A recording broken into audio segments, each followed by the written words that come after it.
But in any case, we'll hear more about his recent research now on learning distributions. Thank you. Yeah, thank you for coming. Thank you for inviting me. Yeah, somehow I'm in between Yahoo Research and Technical University of Athens, and this work is joint work with my student Vasilis Kontonis in Athens and colleagues Piotr Krista and Paul Spirakis from Liverpool. And the talk today is about, essentially it's about distribution learning. So what we want to do is that we would like to get few samples from an unknown distribution and try to reconstruct the distribution as closely as possible. So let's say a good example is, suppose that you would like to learn how many copies of New York Times are sold daily in New York City, the distribution of this thing. And now this is an unknown distribution, so the first thing is to do to make some assumptions.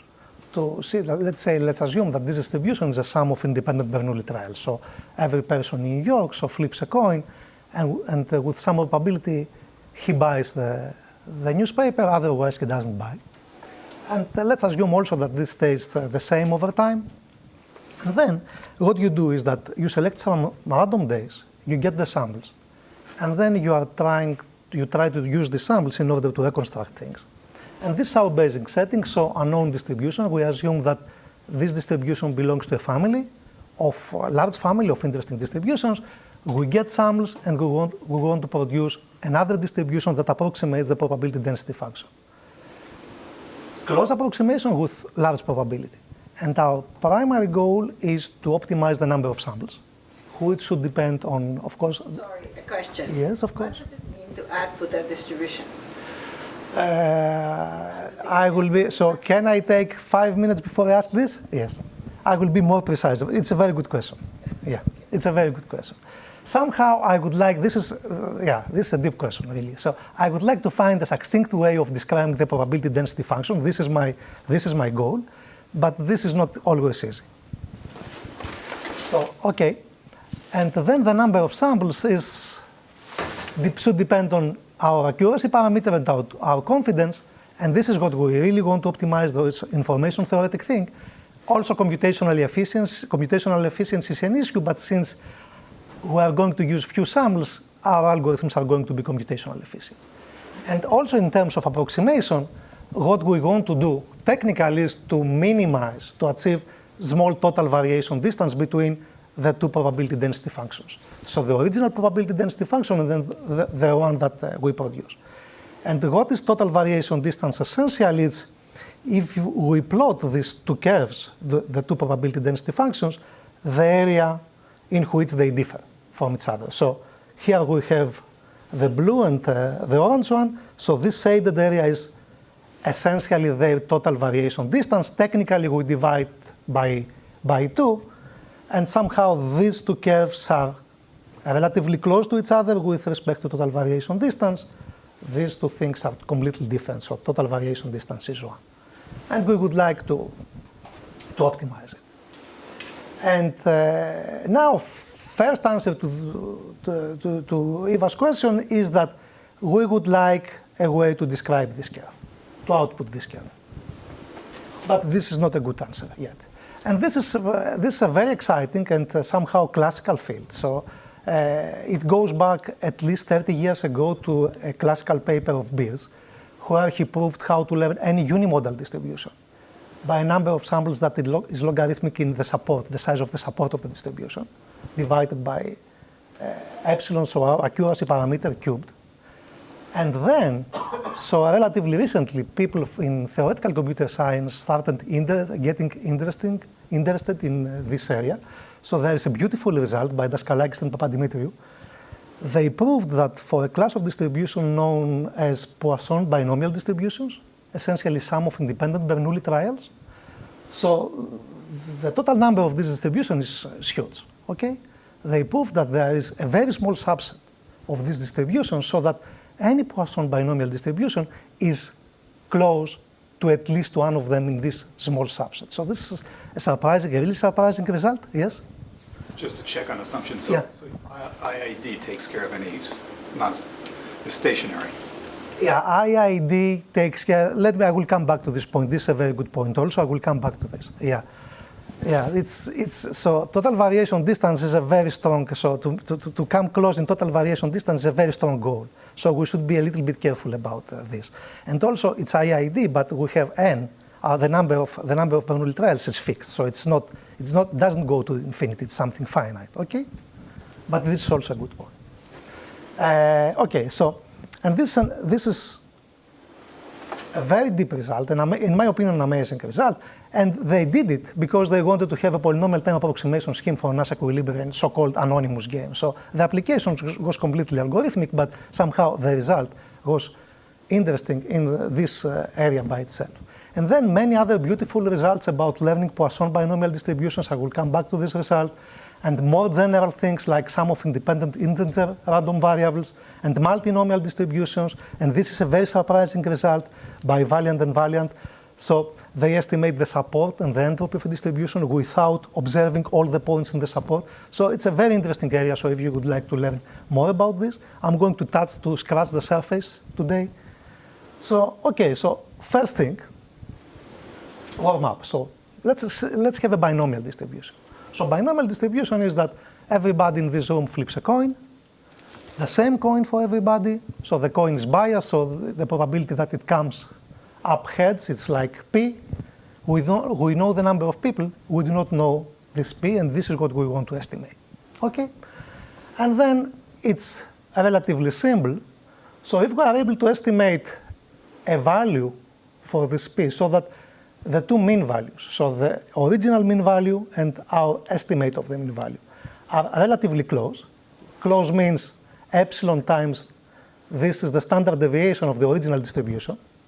So if we can estimate the mean value within the standard deviation times epsilon, this is good enough. So we have we can prove using tools from probability theory that the total variation distance is within epsilon. And how do you do this? Straightforward things. Take sample, so we flip this coin many times. We take the number of heads. We take the average of these numbers. If we want to estimate this value of P also, we divide by n, which is known to us. And now this is the output that we have. So this is how we describe the binomial distribution. We produce a binomial distribution with parameters n and this hat P here. Okay, and then standard 7 of pounds shows that, okay, you need like logarithmic in confidence parameter, logarithmic of 1 divided by the confidence parameter divided by epsilon square number of samples in order to do this. So this is best possible, so you cannot do better. This is good enough, and now let's try to generalize a little bit. So now, instead of identical Bernoulli trials, again we have independent Bernoulli trials, 0, 1 again, but each Bernoulli trial has its own probability of success, let's say Pi. And now this is, so if you take the sum of these Bernoulli trials, this is a so-called Poisson binomial distribution. And this is essentially defined by this vector of probabilities, this vector of success probabilities. And now, coming back to your point, I agree with you that if you know the mean value and the values of this distribution, you can approximate it by a normal distribution. Okay, discretized normal distribution, this is the law of large numbers. Even better, if the mean value is small, then you can approximate it by a Poisson distribution, and this is the right mean value and variance for the Poisson distribution. So the problem is a little bit easy if you know the mean value and the variance. But remember that we do not know the mean value and the variable. We have also only sample access from this distribution. So we need to estimate these two guys here. Okay. And first answer to the question of learning this distribution is run Beer's algorithm. And then support is like n, the number of Bernoulli trials, so this is the number of samples. But this is not good enough in two senses. First, it's not good enough in the sense that we do not want the number of samples to depend on the number of the support. For example, for my New York example, New York Times example. So, okay, so population of New York City is huge, so we do not want to get so many samples in order to estimate something as simple as the number of copies sold daily for a newspaper. Second thing is that we could do it better for a binomial distribution. So we would like to be able to match this number of samples. After all, so Poisson binomial distribution is not so much different than a binomial distribution. Okay, and then this is where this approximation in terms of total variation distance deviates from the IID thing. These guys came up with a beautiful idea. So what is the problem here? If you have a probability distribution and the variance is like large enough, so your distribution looks like this. So if you do a small mistake in estimating the mean value, this is your error in the estimation of the mean value, and the same thing for the variance. So the total variation distance, this area,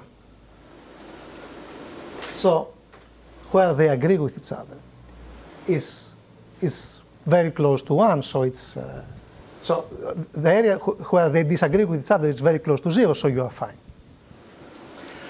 And this is the so-called heavy case for them. It's the easy case, where variance is large enough, then we do what we did before. We estimate empirically the mean and the variance, and we use exactly so many samples because we get this number from a Chernoff bound, and then we produce as an output a normal distribution with the same mean and variance. And this is, in fact, a better answer to your question. Now, this is what we do. We do not produce the same thing, and this is very difficult. In fact, we produce a distribution which is relatively similar but not the same, which approximates the original thing.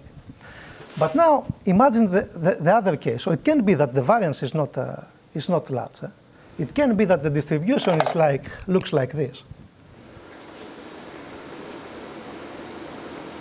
And then, if you make a small mistake in estimating the mean value, you end up with something like this. And this is very far in total variation distance. So the total variation distance is essentially 1.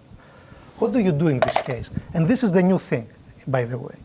So what they did, so this is very clever and very simple. What they did is, okay, so if it's like that, then it's how much randomness is in this distribution. So this distribution is almost deterministic. So let's do something better. So what they do is that they estimate the support of this distribution. The effective support of this distribution is very small. So taking a small number of samples, they are able to estimate an interval, let's say A, B, so that almost all samples and almost all probability mass lies inside this thing. And then, since effective support is very small, they can go back to and run Birge's algorithm, and they get something. Okay, so this is not optimal, but this does not depend on the number of Bernoulli trials. This does not depend on n. Okay, and then of course, yeah, this is the idea. Then okay, they select the best of them based on standard hypothesis testing, and this is just the idea and explains why approximating probability distributions with total variation distance is a little bit different. And then they do a lot of technical work in order to improve the number of samples on something that is close to optimal and essentially best possible. And what is important here? The important thing here is that if you're going to do something like this, so here we output a normal distribution. Here what they output essentially is a histogram. But the histogram, since support is very small, histogram has just few points. If you're going to do something like this, then it's easy to estimate, to approximate the probability distribution using few samples. If you really want to approximate the same distribution, which means to learn these PI values, then probably, so Diakonikolas, Kane, and Stewart proved it, you need a huge number of samples, like exponential to 1 over epsilon, and maybe even more. This is just a lower bound. Okay, and in fact, this is the question that we asked with my co-author. So we wondered, so here we are able to do this just because we do not insist on learning the distribution itself, on learning the parameters of the distributions themselves. We just want to learn something that is close, nearby. And we wanted to see if there are other examples where we can do something similar, so survive with a small number of samples with out-learning these guys. And yes, Go back to the slide. of course. The sum of the PIs, when it's large, you're in the Gaussian case, and otherwise you're in the Poisson case. No, if they are very large, if the sum is very close to n, you can end up here. You can end up where? So in the sparse case, because if it's because it's the sparse case defined by the variance, not by the mean value. Well, then the variance is n. Oh, I see. I see. I see. So the variance is important because this is what I was trying to describe. This is what I was trying to describe here. So if the variance is small, learning the mean value essentially is enough. You have to learn the variance technically, and this is enough. So let me just revise my question. It's true. I agree with you. Because the variance is p times 1 minus p. So for p equals a half, you're in It's the symmetric, exactly. Yeah.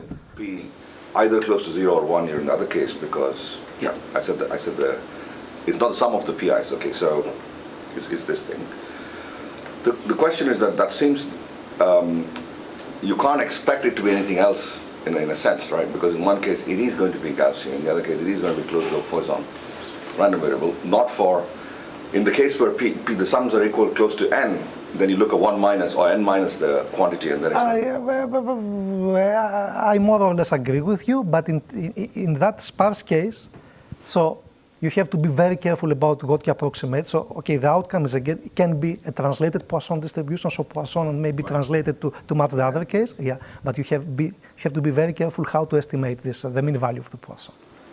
No, So I agree. conceptually, I agree with you. Technically, what they do is very deep. It's not my work, so I'm not trying to advertise my work here. I'm trying to understand as well in the lab. So the top part is law of large numbers, small one is law of small numbers. Yeah. Okay. I agree. Okay. So what we wanted to do is somehow to escape again from this parameter estimation thing, which is hard, and push it to their limits. So we defined a similar problem. So suppose that we do not have. There's a question here. Yes. Sorry. Just wondering, if you're not worried about the dependence on epsilon, would it be okay to just maximize or minimize the Cayley divergence? To use Pinskers and get along? I missed the first part of it. That's why. So suppose instead of doing total variation, just minimize the Cayley divergence. Yeah. And then use Pinskers inequality. I think we'll be off in the epsilon factor. I think that you cannot go below 1 over epsilon square. Yes. Definitely. Yeah. So, and this is what they achieve, by the way. There are some polylogarithmic terms hidden here, but this is optimal. So I agree. So this is possible. So I agree with the approach, but you're not going to get anything simpler and anything better. Because this is a lower bound also, in any case. So it's from binomial distributions also. Okay. So any other questions? So we wanted to do the following thing. So suppose that instead of a single Poisson binomial, we have a family of them. And we know how they are related to each other. Okay? And technically, so I can describe the problem like this. So you have a sequence of functions that map 0, 1 to 0, 1. First function in the sequence is the identity function. You have a Poisson binomial distribution defined by these probabilities, this probability vector.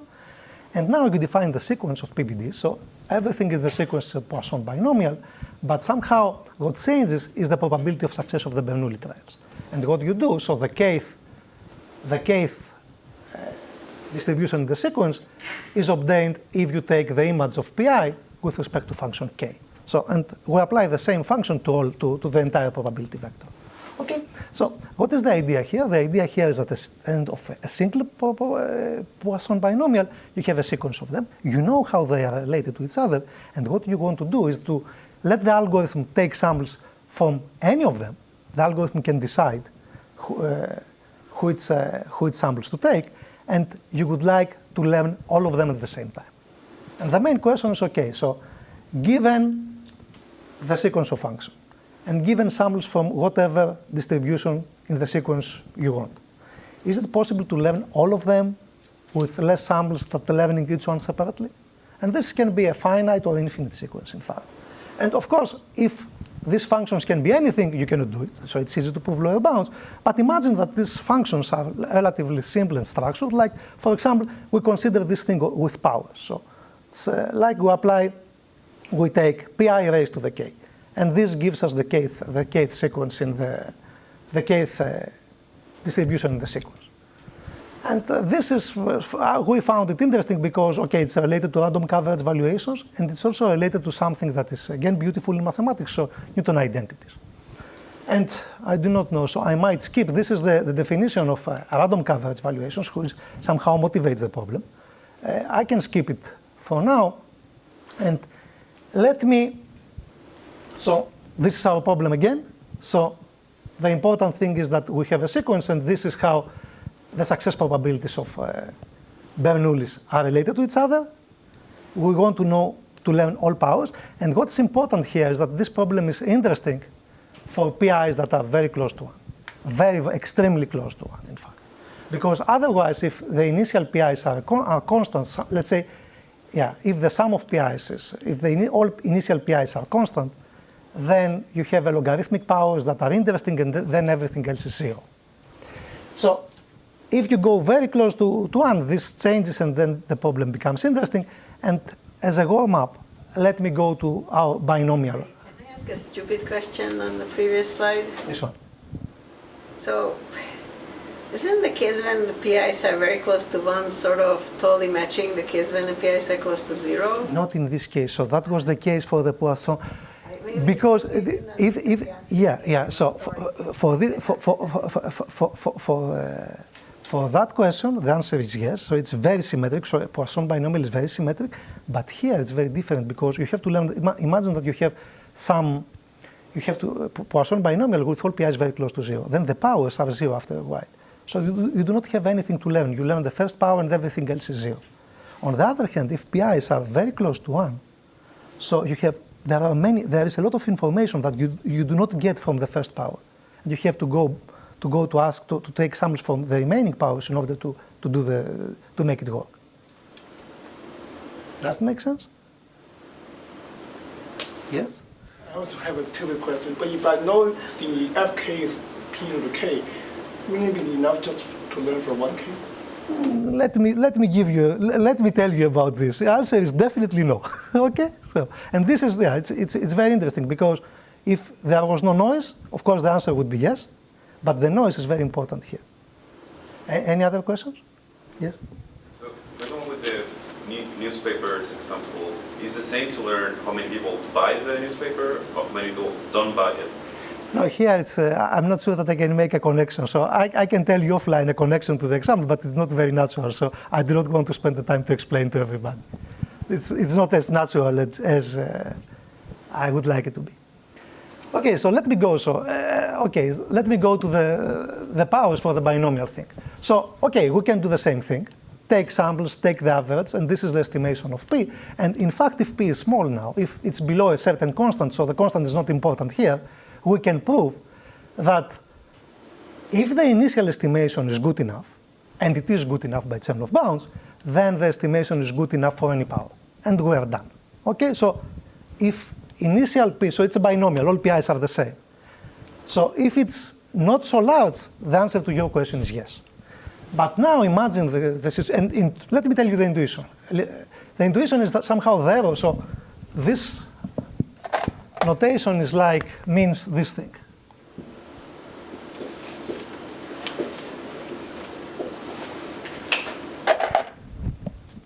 So intuitively, the error here is like 1 over square root of n.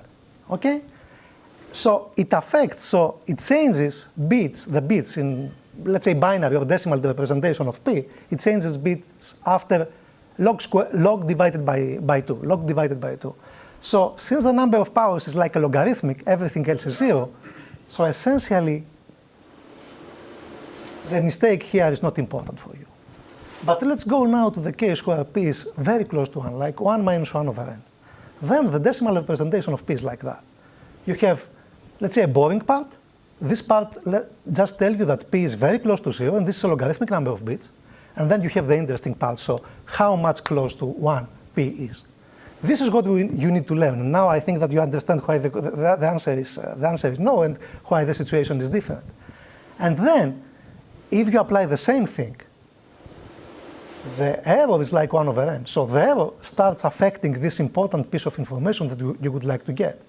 And then if you go to powers like to the nth power, this estimation is not good enough. This is somehow, this example shows it. So yeah, for this case, the mean value, you estimate the mean value, and you're completely off in the estimation of the mean value. And now, what is the solution here? I guess I know what I'm asking.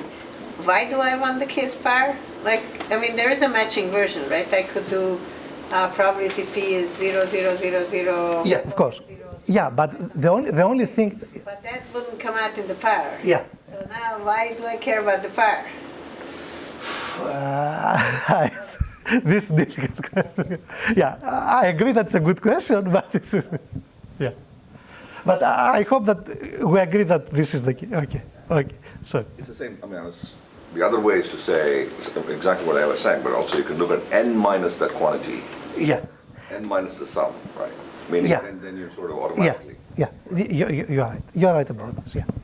Yeah. Then you're right about this. Yeah, but okay. Yeah. This is what we do, in fact. So I didn't present the example. So this is what we do in the example. So okay. What's the solution here? This is, I think, also interesting. So what we do is we find the power. This is where the algorithm takes advantage of the powers thing. We find the power where, such that if we raise p to that power, it becomes constant. And if it becomes constant, essentially this power kills this boring part and reveals information about this more interesting part that we want to know. And then we extract this information, and then everything is the same as before. And now the algorithm for the binomial distribution is like, okay, so get some samples from the first power, learn the power that you want to ask about the value of p. The first samples just tell you how close p is to 1, okay, as an order of magnitude. Then you estimate this power, you take samples from the corresponding power.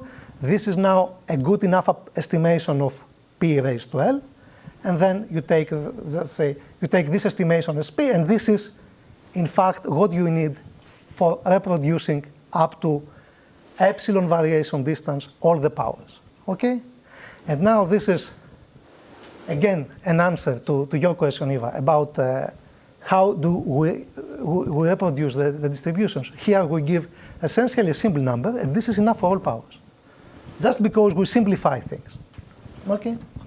And okay, so there are also technical things like if p is, this works technically if p is up to this point. If your p is even closer to 1, then you need to get more samples at the first step, but this is just technical thing. So what is important here is that what we do is parameter estimation. So we do not simplify, we do not change the distribution, we output the same distribution, just learn in the correct way the parameter. So the really interesting question is that to which extent our problem about learning all the powers is different than just parameter estimation of the values. Because if it is just parameter estimation, then we have the strong lower bound, we cannot beat it, and yeah, the game is over somehow. And we can prove, in fact, that this lower bound holds also if the algorithm has the additional advantage of getting samples from selected powers. And I'm going to skip the proof, but imagine it. So we prove that if PIs are well separated, so if they take some particular values, this idea of powering things can be used to isolate certain PIs. And in this case, we can learn PIs not approximately, but exactly. So, yeah, I'm going to skip the proof. But the idea is that if you take certain values and you go to some specific power, essentially all lower values become 0, all higher values become 1, so not important for the distribution, and you end up with having information about this guy, and then you end up learning this parameter exactly. And this gives you a lower bound on the number of samples. This is a very interesting, by the way, it's a pity that I do not have time to spend on this. It's a very nice information theoretic argument about the number of samples that you get. But it shows that there are certain instances, a little bit crazy instances, But certain instances who are learning all the powers ends up not about parameter estimation, but ends up at learning parameters exactly, which makes the problem difficult. And then we have also, let me tell you a little bit of this. This is Newton identities. This is also one of our motivations. So Newton, and this is known as Girard-Newton formula. So if you have power sums, like the mean values of our powers, and if you take this polynomial, which has roots, our probability, the numbers in our probability vector. So Newton gave an elegant formula that connects the values of these power sums with the coefficients of this polynomial. And after some manipulation, you end up with a linear system like this one. So if you know exactly the power sums, the mean values of our powers, then you can just solve the system and learn the coefficients of this polynomial. And there are several essentially optimal root finding algorithms for polynomials through which you can learn these PIs almost exactly. Okay? Now, what is the problem here? The problem here is that we do not know these guys. We know these guys only with some noise. So, of course, one can do the following thing. By sampling, we can estimate these guys, the values of these power sums, the mean values of our powers. We can solve the system, but solving the system amplifies the error by essentially exponentially, which is here. And then we can apply this root finding algorithm is essentially optimal, but it requires this very high accuracy, exponentially high accuracy, in order to retrieve the right values. So this is a valid approach, but we end up with something like exponential number of samples, which is, it's completely impractical. And now the question is, the question is, okay, we have binomials, and then nothing else. So is there anything interesting, any interesting subclass of Poisson binomial distributions for which learning the powers is easier than estimating or finding the parameters exactly? This is our question. And if you would like to have something more concrete, for example, if your PIs, are close to 1 but not very close, can we learn all the powers with a linear number of samples? Something like this. Let me just tell you that the following problem is difficult. So for binomial, we solve the problem. Suppose now that we have a probability vector and you have just two different values for PIs inside it. You do not know how many of them are. So P1 and P2, you do not know P1 and P2, and you do not know how many of them are P1, and you do not know how many of them are P2. Then it should be a generalization of our algorithm for the binomial distribution, but apparently it's much more difficult. So we do not know if, even if we have just two different values in this probability vector, is it possible to learn all these powers with this number of samples, which is close to optimal. Okay, and let me just tell you how much time I have. 7-8 minutes. 7-8 minutes, okay. Just a few words about another problem, slightly related to the previous one, but even more difficult. So what we wanted to do initially with these ideas was to understand to which extent we can generalize and in which direction we can generalize their algorithms. And apparently the power is a very good idea, but it was very difficult to make progress, even positive or negative results.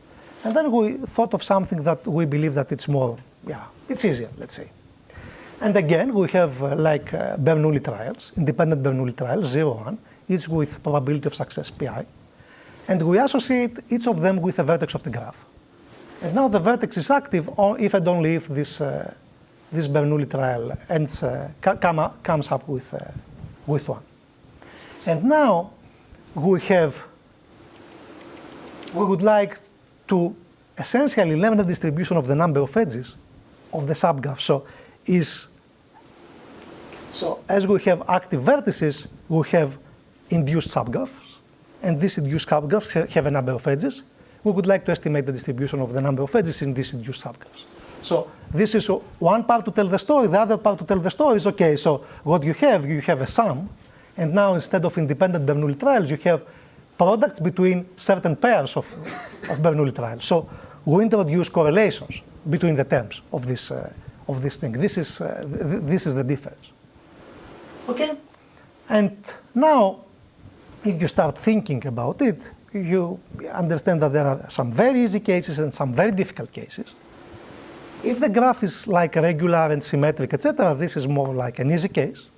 If the graph is a clique, then it's a very easy case. Essentially, you need to estimate the number of active vertices. This is it, because then the number of edges is always this number. So if the number of active vertices is k, choose 2. And if your graph is a collection of disjoint stars, then this is a very difficult thing to estimate. And essentially, square root of n samples are required. So this is very difficult. And now again, we want to make things easier, so we go back to the binomial case, where we have a single P. And again, if, let's say, this value of P with which a vertex becomes active is small, then, and the graph is regular, so simple case, then essentially we have a Poisson distribution. If we do not insist on P being small, but again we insist on the graph being regular, we can use the same approximation as before. What is interesting here is that this thing works, and it works because we know the graph. We assume that we have the graph, and we just need to estimate P. But now, what we do not know, and if you have any ideas, please let me know, is we do not understand the structure of this distribution. So this is like a simple 5 regular graph with, I do not know, something like 100 number of vertices. So for this experiment, P is relatively large, it's close to 0.9. But we wanted to amplify this picture.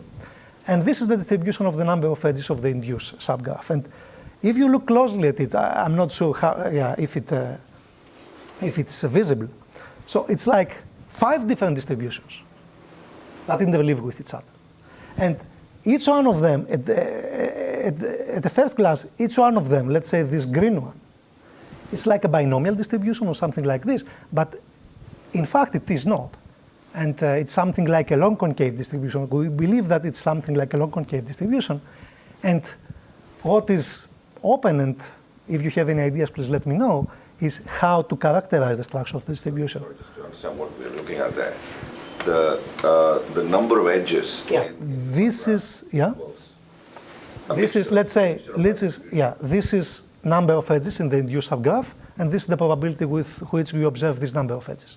This is a probability density function. This is, it's what I promised it to be. Okay, probability density function of the number of edges in the induced subgraph, induced by the active vertices. Yeah, this is it. And it's a mixture of these 5 distributions. Yeah, it seems to me, it seems to us that it's like that, but we cannot prove it.